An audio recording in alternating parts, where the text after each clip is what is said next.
I also want to thank the organizers for putting together this very nice program and having me here to present some of my recent work.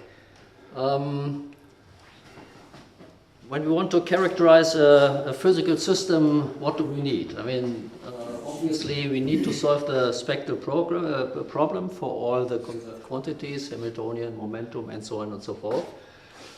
Or maybe for the application we have in mind, it's sufficient to have the lower and integral part of the spectrum, and for integral models, that means that we have to compute the spectrum of the transfer matrix. But if we are talking about a many-body system, even if we have these properties, it's still a very difficult task to compute observables from that. So few-point correlation functions or 1, 2 few particle density matrices, and so on and so forth. So the question is whether it's possible to characterize this system alternatively by just saying what all possible correlation functions of local operators are.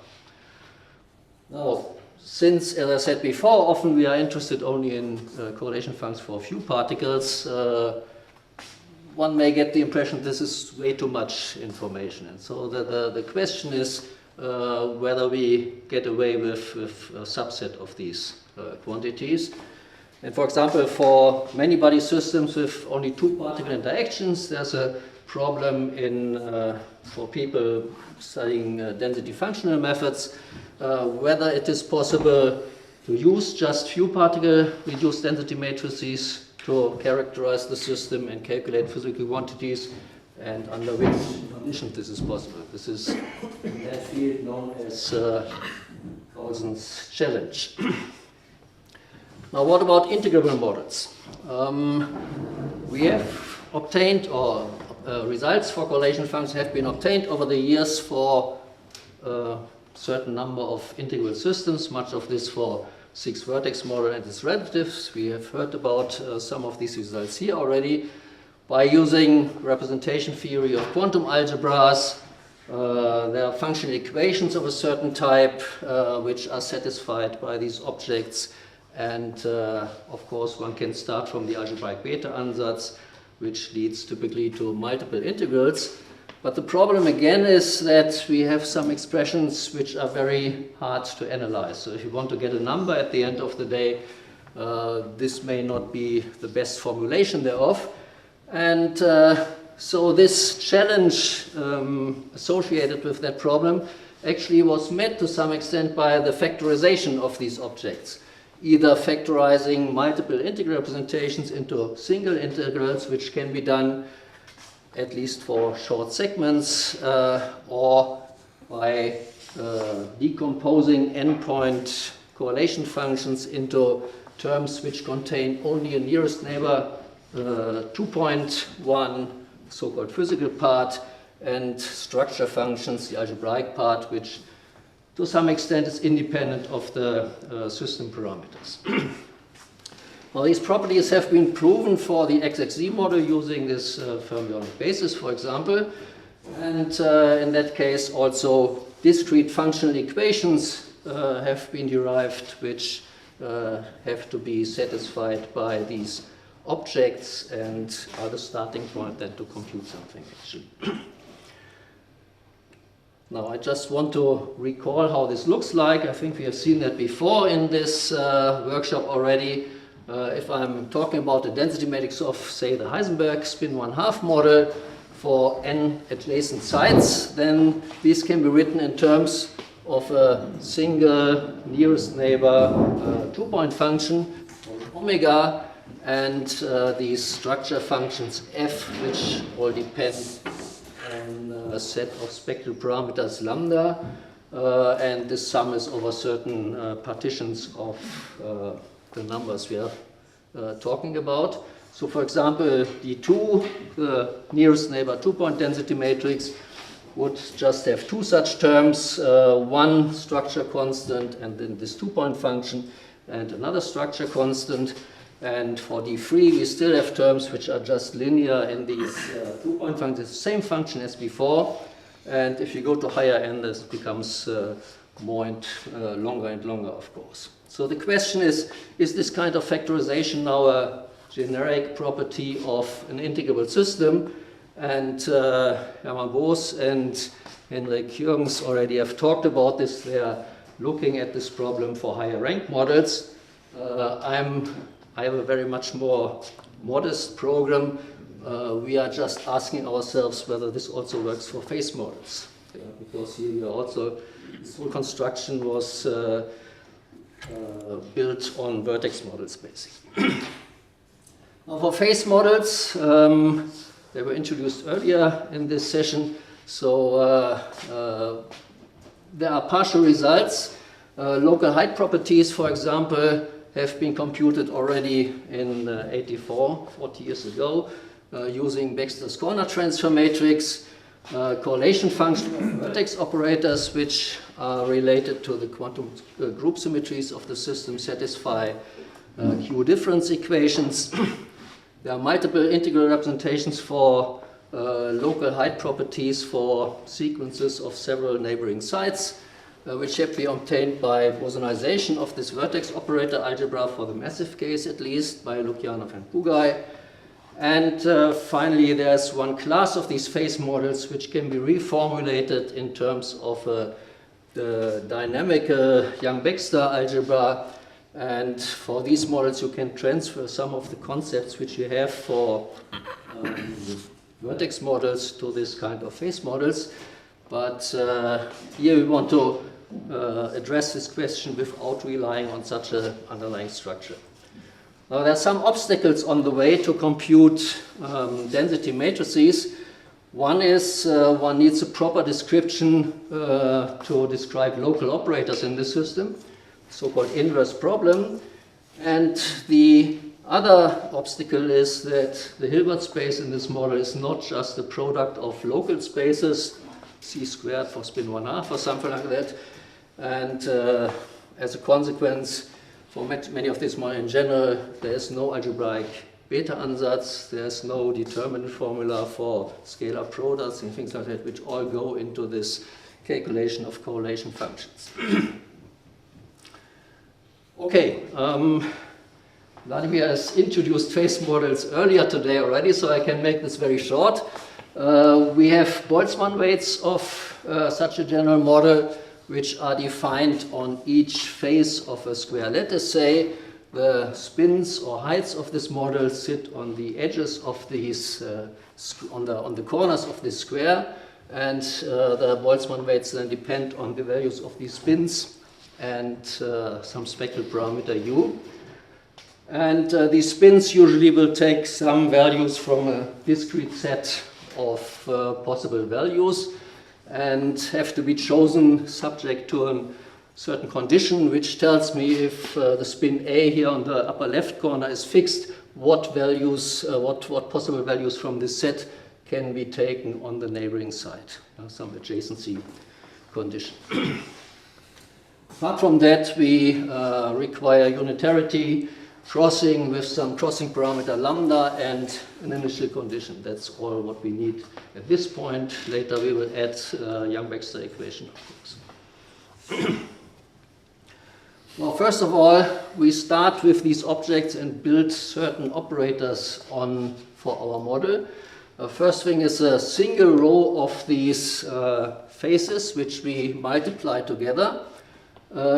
So each of these faces is given by one of the Boltzmann weights given before. And our operators have indices alpha, beta, gamma, delta, which tell me what the spins on the edges, on the corners of this single row are. In addition, I have introduced a set of inhomogeneities, ui here, which parameterize something like local variations in the interactions of the system. Now you may look at periodic boundary conditions in the horizontal direction, of course, then alpha has to be equals beta, gamma equals delta, and if you take the trace over this object, then you get the transfer matrix which commutes when you have a Young-Baxter relation in addition. Okay, next question is how do local operators whose expectation value we want to compute in these systems. So let's take the simplest one, this E alpha beta here. There we just take our chain with spin values from A naught and so on with to AL. And this operator is supposed to switch the spin at the nth side from beta to alpha. Again, according to the adjacency rules which we have underlying our system. Now it's similar, I can do that for some string of n neighboring strings, of course. So I take some segment of my state and change the heights or spins on this segment from beta n to alpha n. Right. Okay, so this is the kind of operators whose correlation functions we want to compute. And expectation values thereof are the density matrices we are interested in at the end of the day. Okay, so first problem is to write these operators in terms of the objects we have introduced before. For vertex models, including dynamical vertex models, it is possible to relate local spin operators, like these local objects which I've defined on the previous slide, to objects of in the Young-Baxter algebra. For a general phase model where we don't have a dynamic R matrix, it turns out that one can express these single or several neighboring side operators in terms of these operators, these single row operators I've introduced before. So here are some operators where only two indices are on the below or yes, here. I've just taken the sum over all possible values of the others. Now this would be the single side operator, and it's very easy to generalize it to an operator acting on a sequence of some larger number of neighboring spins, where you just replace this product of two of these operators by n operators here. What is rho? This rho, that is this. It's just a function which I defined. I didn't define here. It's in the unitary. Just some function given by the unitary condition. Yeah.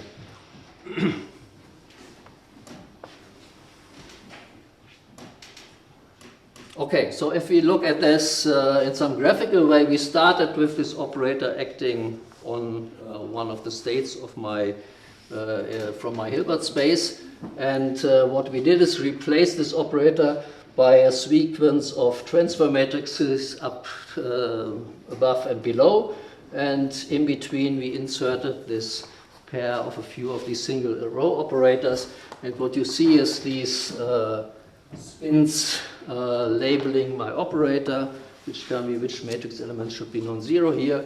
They were moved from to this vertical boundary of my system.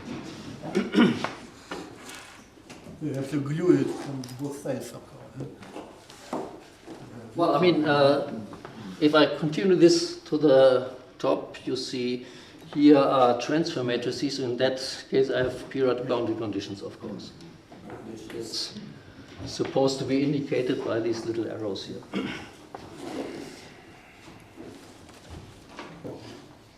Okay, now having defined these local operators, the question is, what is the physical object, the n-side reduced density matrix of such a system?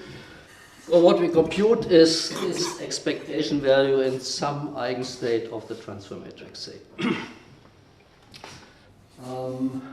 And to that end, we start by introducing a new operator which depends on these spectral parameters lambda here, which is just the expectation value of this sequence of single row operators, which appeared in the formulation of these local operators before, normalized by the transfer matrix eigenvalue at this value of the spectral parameter.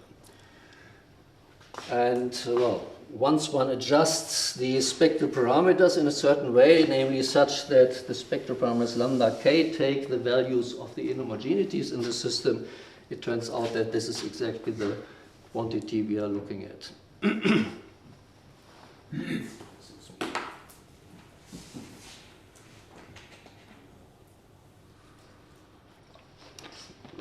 There's one remark. Since these phi's here are eigenvalues of the transfer matrix for the periodic system, actually these dn here decompose into blocks where the spins on either side are the same. So I act with an eigenstate from above and below in this picture, and due to that alpha n has to be beta n, alpha n plus 1 has to be beta n plus 2. So my full D2 matrix will have non-zero entries only in these blocks where alpha n and alpha n plus 1 are the same on both sides.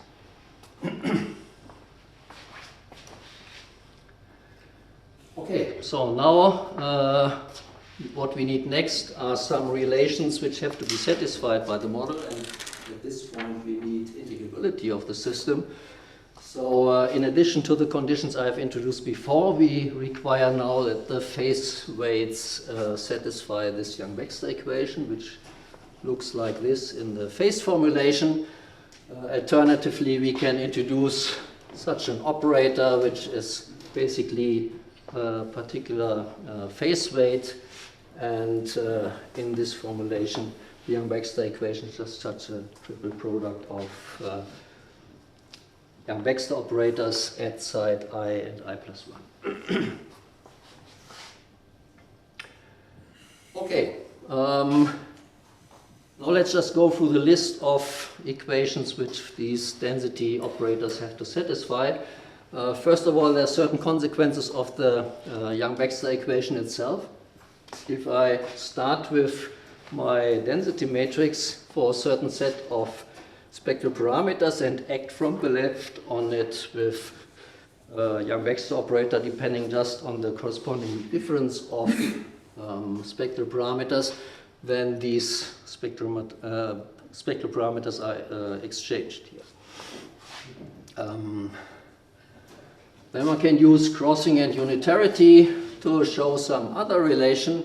Again, I start with my n-side density matrix here, but now you see I've chosen the last two spectral parameters here to differ by the crossing parameter, and acting on this with the Yang-Baxter operator at the last side, it turns out that this reduces to some matrix element of a shorter density matrix for a shorter segment, multiplied by these functions rho again and the product of two transfer matrix eigenvalues.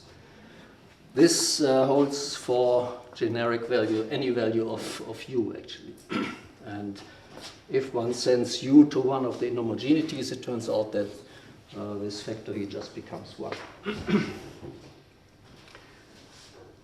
Okay, next equation which we need is discrete difference equation. So we define some operator an depending on a set of spectral parameters, and this operator acts on this vertical space with some sequence of heights on which some of the external indices of these density matrices act. We act with that on some operator, and then again from the right with a bunch of Boltzmann weights, and well, then we have to see how to choose B. That could be one of the density matrices, of course, to see what comes out. Right. So this, in a sense, is this snake operator which we have seen a couple of days ago. Snail. Snake. Oh, sorry. Too many animals around.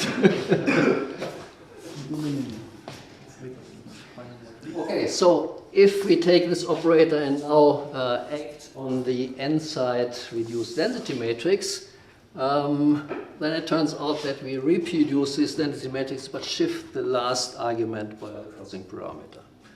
If lambda n is one of the inhomogeneities at R1.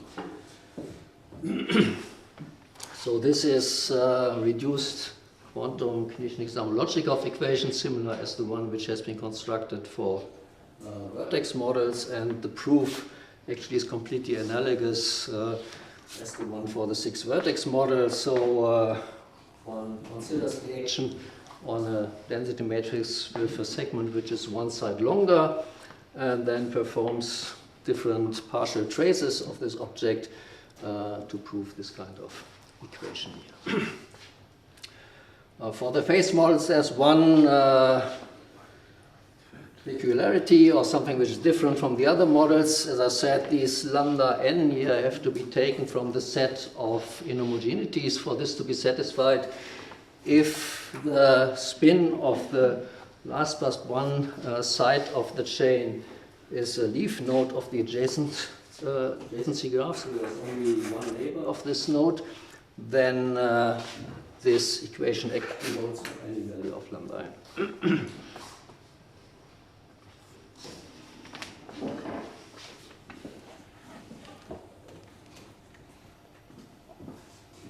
Then there are a couple of other relations which one can use to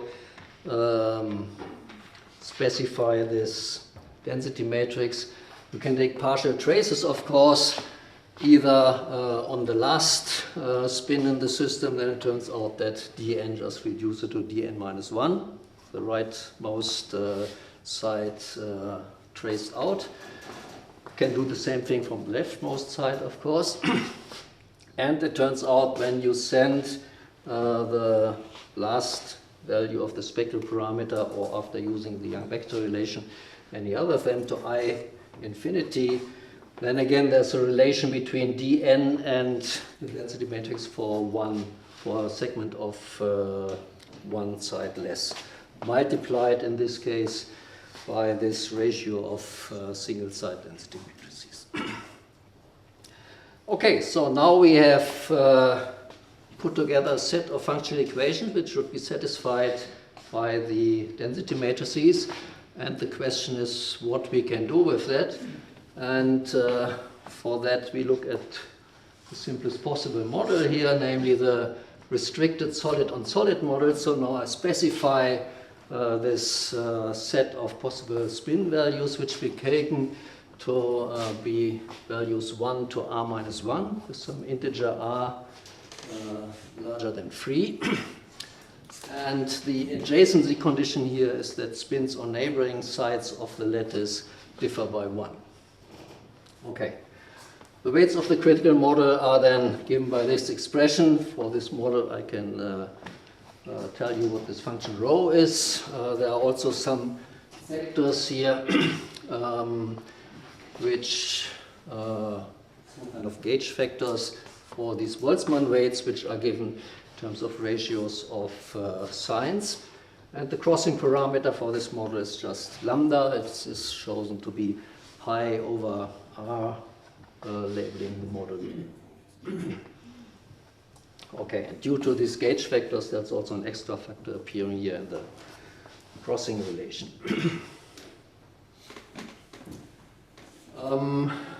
Well, these models are very well studied, of course.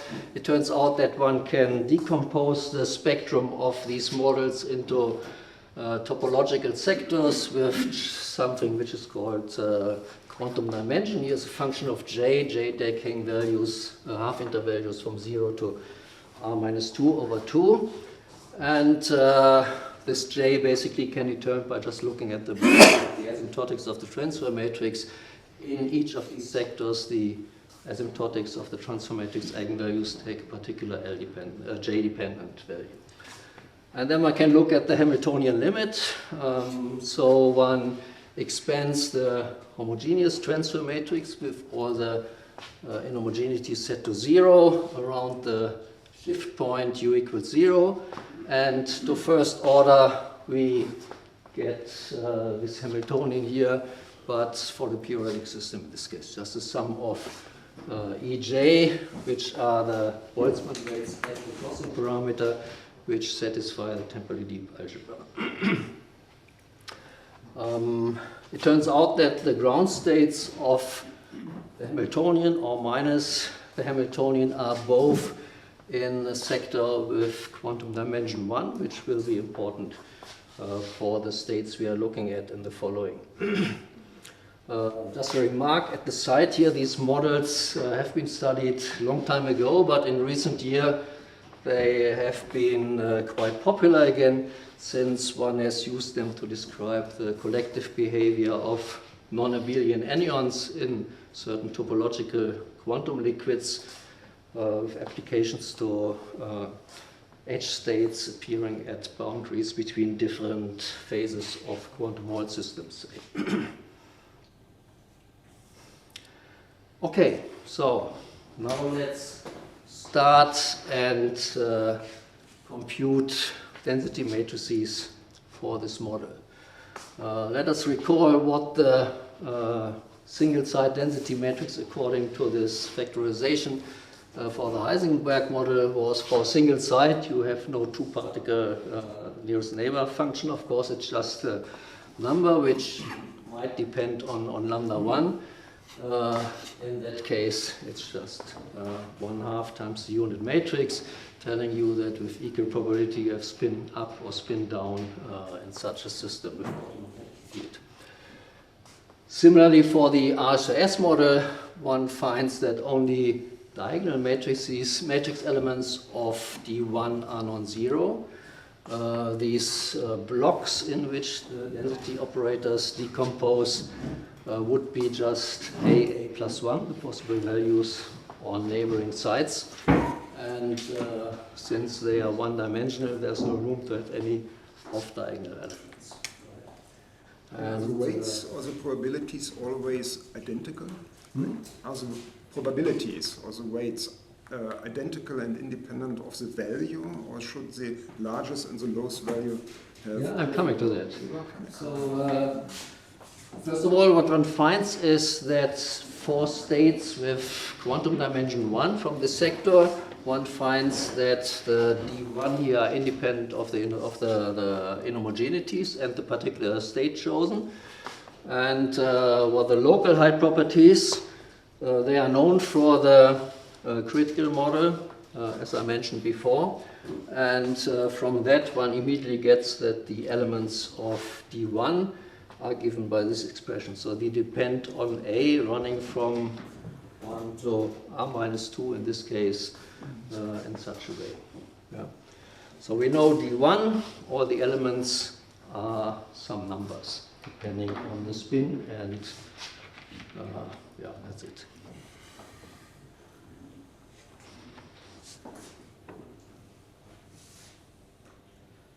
So, we continue to look at the two-side density matrix.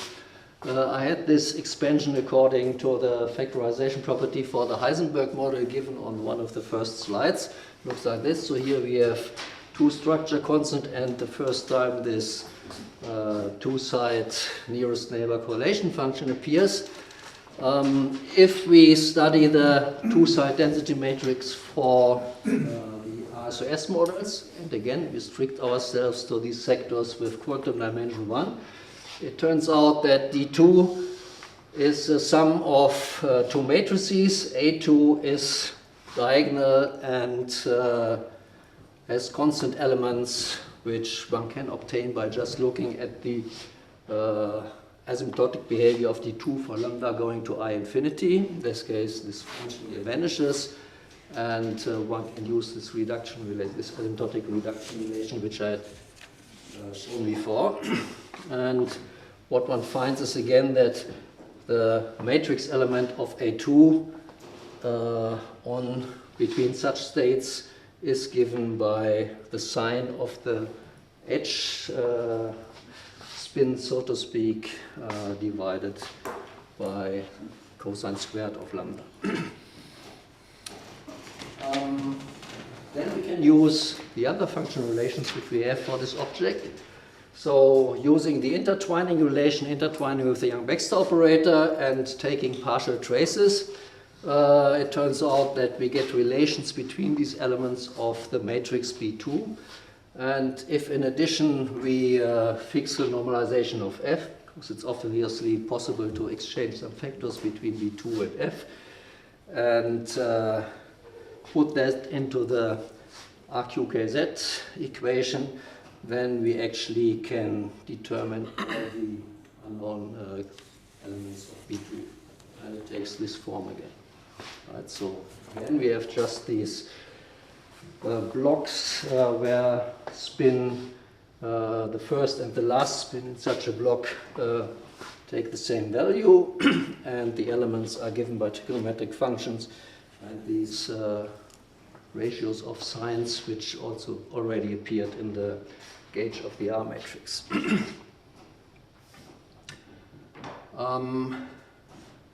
Yeah, okay. What we don't know yet is this two-side function, of course. I will come to that a little bit later. Let us first look at the free-side reduced density matrix. Turns out that this can be factorized in a similar way as for the Heisenberg model. I haven't repeated this expression now, but basically we have a constant matrix A free here. There are free terms multiplied with the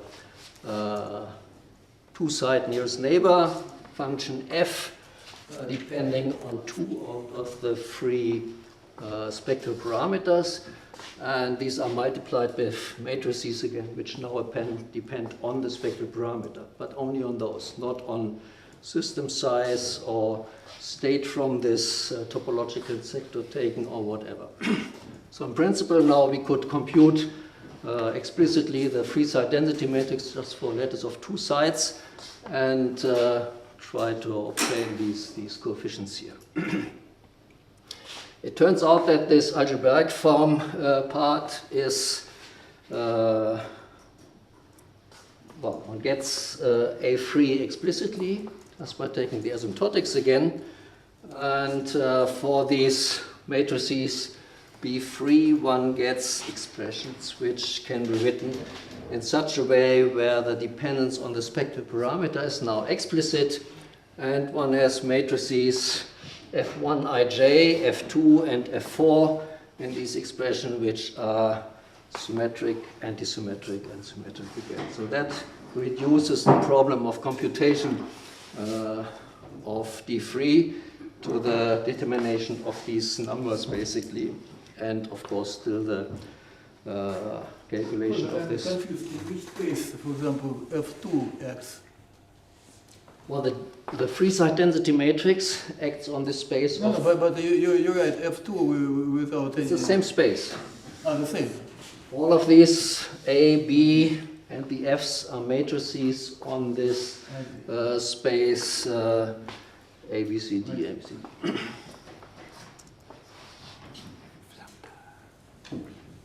Okay, so actually one can use the asymptotic relations of D free, where we obtain D2 dressed with some D1s, which we know already. If we send one of the spectral parameters to I infinity, and from this we already get these constant F1, these matrices F1 and F2.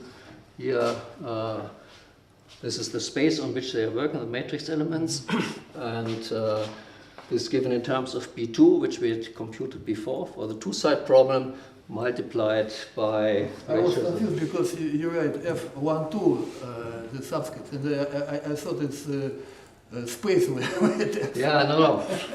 See, this index is related to the choice of spectral parameters, which we have done here. Yeah. Okay, so... recall what is R? Hmm? R. R was the parameter of the RSOS model, how many spins there are. They went from 1 to R minus 1. So relations between the still missing values, elements of F4, we get from intertwining and partial traces again, and the remaining ones can be obtained by plugging this into the RQKZ equation. What we get, for example, is for I equals 4, which would be the Ising model, F4 is identically 0. In that case, it turns out there's some relation between the two-point nearest neighbor function for different arguments, which just makes this drop out of the final expression. And for R equals 5, 6, 7, and so on, we get specific values here, which we can get also for higher values. But there's no unique formula? It doesn't fit into one single no, we haven't found that yet. And we have explicit equations for the first few R till 10 or something like that.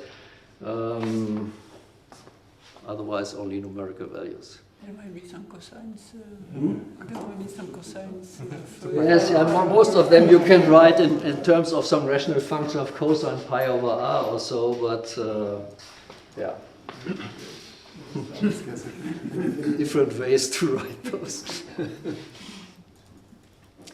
Okay, if we go for more than 3 sides, I said at the beginning already, then the number of terms in this factorization grows rapidly. Here we have 6 terms now, where we have 2 out of the 2-point function with arguments 2 out of the 4 spectral parameters in the arguments of D4. And in addition, then there appear products of these 2-point functions. So you seem to still to have fermionic property, actually, right? Because in the products of F functions, there are no coinciding lambdas, right? That's right, yeah. In that sense, we have hint to fermionic. So in principle, one can determine the structure constant by using the fact that they are independent of the inhomogeneities. Dependence only sits in these 2-point functions.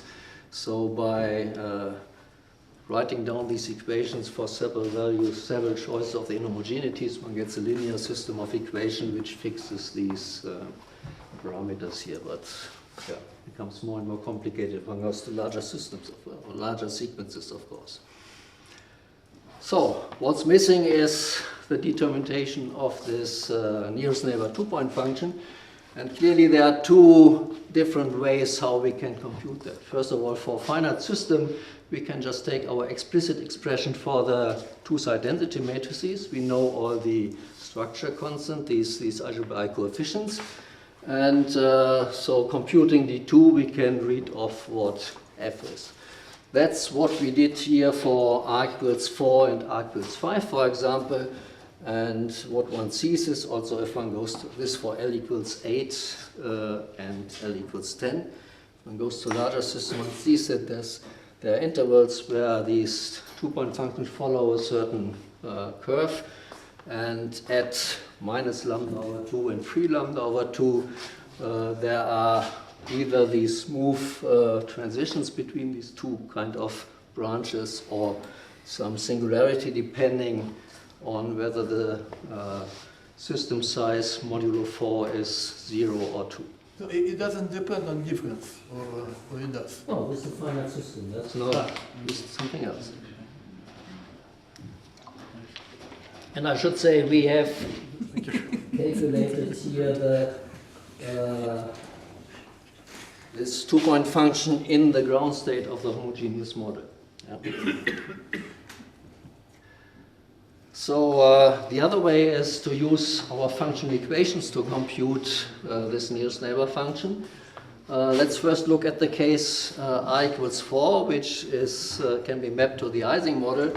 In that case, one can use actually this reduction of the 3-point density matrix to the 1-point density matrix, which was just a constant diagonal matrix, as you remember. But in that case, on the right-hand side, there appeared this product of eigenvalues of the transfer matrix shifted by the crossing parameter. But for the Ising models, there is a relation for this product which allows to write this reduction equation in such a form. We have, again, difference equation in the second argument of this function here, shifted by the crossing parameter, which is pi over 4 here, and an explicit right-hand side, where y is the eigenvalue of the height reflection operator, so reflecting every a to 4 minus a. And this equation can be solved using Fourier methods, basically. And from now on, I'm just looking at the thermodynamic limit, but this could be done for this kind of equation, since we have an explicit L dependence here for any system size. For L equals to infinity, one finds that this two-point function depends on the difference only, as you asked. And one finds two explicit solutions of this equation, which are regular in some finite interval around x equals 0, which is what we are looking for when we want to take this homogeneous limit and the physical density matrix at the end of the day. So these equations look like that, and they correspond to the ground states of the Hamiltonian, and one is the Hamiltonian actually. Now for r equals 5, we have to take the RQKZ equation, since we don't have a nice relation of this product of transfer matrix eigenvalues. And in that case, plugging in our expression for D2 into the RQKZ equation, we get a similar equation for this two-point function. So again, two-point function with second argument differing by lambda with some known function which multiply this and some inhomogeneous term. Remember, this equation was valid only for V from this circle of inhomogeneities of the model. This is again the numerical results. Yeah? Sorry, but could you keep system size infinite, but Matsubara space finite in order to get like finite temperature? Could you look at this? We are solving this equation actually by going into the complex plane. I will come to that okay. next slide. So what we observed is that in the ground state of the system, this function is analytic in the second argument in strips from minus lambda over 2 to 3 lambda over 2, which were the points where we had the singularities for odd multiples of 2 system size. This is the physical strip of the RSOS model in the regime 3-4. And the other strip where it's analytical is well, the same shifted by pi, basically. And where does your first pole occur? Where does your first pole occur? In the complex direction? Yeah. Well, it doesn't matter. We look at just, well, I mean... somewhere after... on the real axis. Yeah. Outside your strip, actually. Yeah, well, I mean, I have written approximately less. I mean, we take an interval which is slightly smaller than the one which is given by the strip. But anyway, assuming now that the functional equation holds throughout these strips, in the thermodynamic limit, one can solve it again by Fourier methods, since we also know the asymptotics of these functions has to vanish. And we have solved this equation for small values of r up to r equals 9, and based on that, we find, first of all, that these functions always depend only on the difference of arguments in the thermodynamic limit. And we conjecture that for arbitrary values of r in this strip, the solution of this discrete quantum difference equation look like that. So we have to distinguish r even and r odd in this case, and it's just a sum of finite sums. Finite sum for finite r, right? And just a few coefficients here. With ansatz, of course, you can just plug it into this discrete equation, and you get a linear equation for these coefficients aj, which you can determine for arbitrary sums. Okay. So, for example, if I do that for I equals 5, the equation look like that, the solution at the end of the day. Now we can do the same thing for this other strip, S2, So looking for solutions which are regular around x or b equals pi over 2 or minus pi over 2.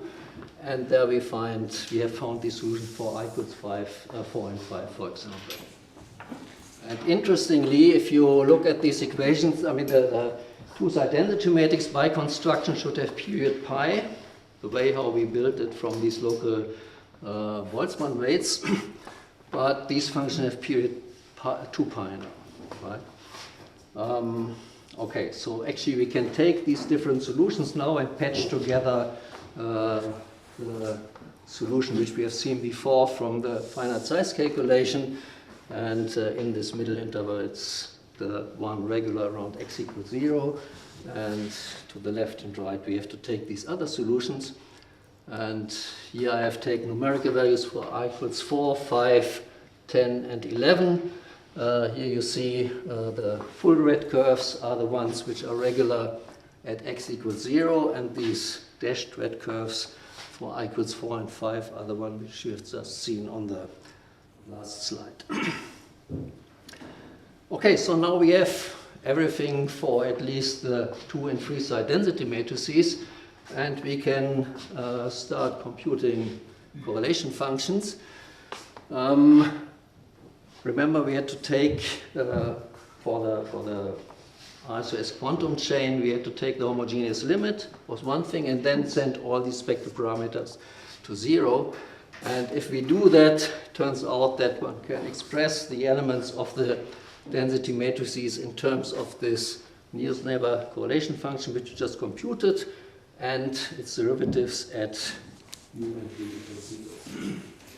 In the simplest case, since these coefficient matrices are just constant, we just replace f by its value f0. And one correlation function which one gets from that is, for example, the energy of the model. So we just take the trace of this two-side density matrix, which we know now, multiply it with the local Hamiltonian, which was this temporally leap operator. And in terms of our matrix A2, B2, and the function, it looks like that. In the thermodynamic limit, one can compare this expression with the ground state energy density of this model, which has been computed by Asanov and Reshetkin at the end of the 80s. And once one can show that one actually obtains the correct result here with the two-side function which we have computed in the thermodynamic limit. Now, going to more neighboring points, we can look at 4 neighboring points, which gives us the diagonal elements of D3 then are multi-point local height properties in such a system. Taking this limit, all inhomogeneities equal 0, and sending the spectral parameters to 0, it can be written in this form. And on one of the previous slides, we had explicit expressions for this number f4, which still appears in here for I equals 5, 6, and 7. For I equals 7, we also have an explicit expression, but it doesn't look so nice. What was Pn or something? Emptiness fiber, what is Pn? P is, well, 5, the index is the value of R we are looking at. And 1, 2, 3, 4 is we are looking at the probability to find a sequence where the heights take values 1, 2, 3, 4 on neighboring sides. And now we're going off emptiness formation or something like that. Something like that, yes. But only on 3 neighboring sites now, or 4 neighboring sites here. So one sees, as one would expect, that the numerical values here decrease, since the number of states, of course, increases here. And, well, in principle, one can continue this. But emptiness formation is very dependent on the representation. Yeah. I mean, it's not, I mean, that's what we see here, right? So you cannot even compare this to something that was computed before.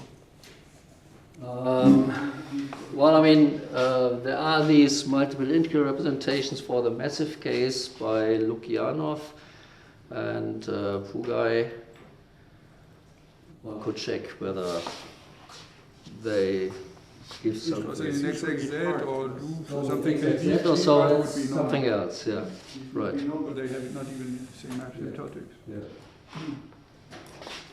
Okay, so this was my last slide, just a short summary. I have shown you that for a generic phase model without some dynamical Young-Baxter algebra or something in the back, one can express local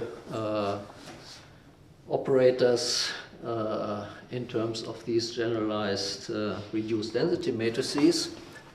We have derived discrete difference equations for these density matrix for Young-Baxter integrable phase model and a bunch of reduction relations allowing to relate reduced density matrices of different order to each other.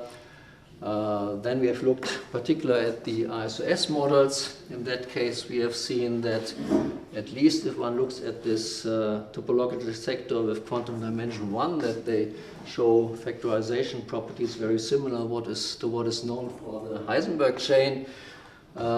In particular, they are given in terms of a single function which contains all information about the model, like L and inhomogeneities and the state used.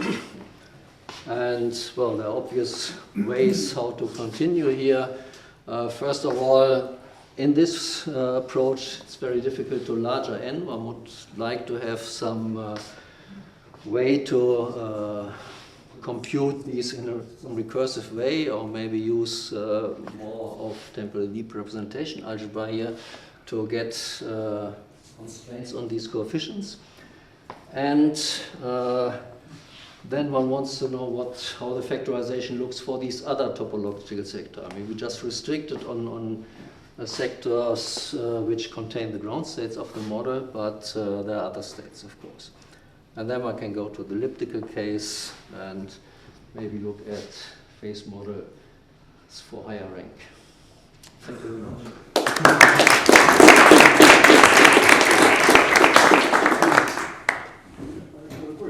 So, for example, if I can, for finite L, yes? If I take the CFT limit eventually, yes? I'm on a cylinder and I take a CFT limit, yes? So then I'm supposed to, and I have density matrix, I'm supposed that eventually, so it will come to, so if I compute the entropy, yes, so it will be described by known things, yes. So, and so presumably here it is also the case. But my problem is that at some point I thought that if I am on a cylinder, still I can consider invariant, if I take invariant operator, if I put some Q to sigma 3 or something under the trace, so then the Hamiltonian is also invariant under the quantum group. I thought that it is RSOS. It is not, of course. But I computed up to 10 sides the entropies, and they are perfectly agree with CFT prediction. This is very, very good. So it seems that there are two things, either invariant sector for 6 vertex, or this RSOS on a cylinder, which gives the same results. So for anonymically for the entropy. So this is, I mean, yes. So this seems very strange to me. How can it be? Because my question, my real question is: so do you plan to go, I don't know, to 10 sites and to to compute? Well, I mean, we have computed. Well, we can do 10 sites, of course, and have a look at that. But for all states, yes. yeah. Okay. The first step would probably see how this factorization looks like when we go to the other topological sectors, so that we have good expressions for all the these Japanese, sectors. the Japanese Suzuki did not go further than 6. So if you go to 10, so I go. Well, So in between you were considering finite L, right? I mean L is the number of the vertical lines. yes. Okay. That was, I mean,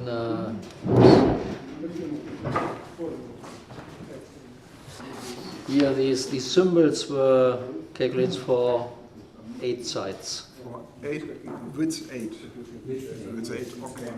Do you have an analytic expression for arbitrary L? I mean, an arbitrary... The analytic expression is for L going to infinity. For I equals 4, we have integral representation for arbitrary L, yes. Because there we could use this Young-Baxter relation rather than the Fuquet-Z equation.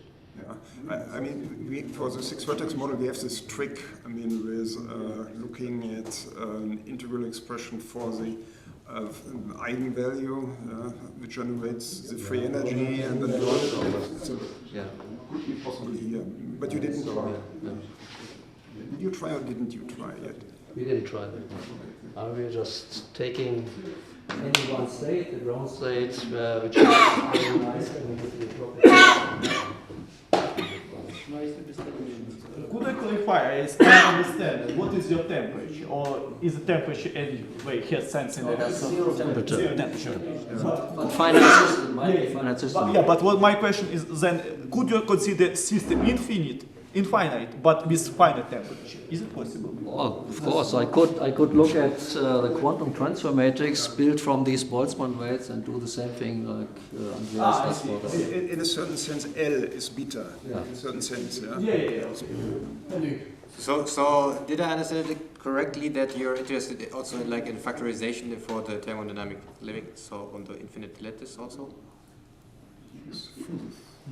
Or larger segments. Okay. I mean, systems. So you want to prove factorization like for finite systems? Yeah, the rest of finite systems too. Yeah. Right. But like for infinite, you could also just look at the multiple integrals from the Vector separator, right? So I see remember for x problem is that formulas from the vertex operate there for the massive case. So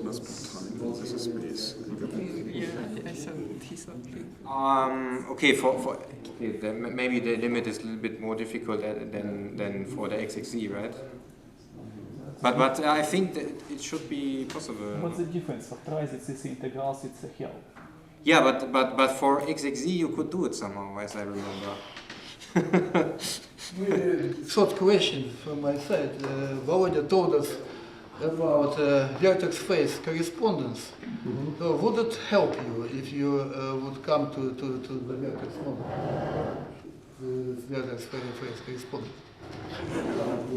But I mean, at the end of the day, I'm looking at very different correlation functions on this different, on the very different Hilbert space of this system. So I'm not sure whether it helps. Look at the one side, D1, so that has a much higher entropy than our D1 for spin 1/2. Somehow related things, I don't know. I mean, for this RSOS model, probably. There you divide out the BRST components. You can look at the Lukyanov paper. He describes it in very detail. So it's just about if what you divide out satisfies like the same properties. Alex, So let's postpone it.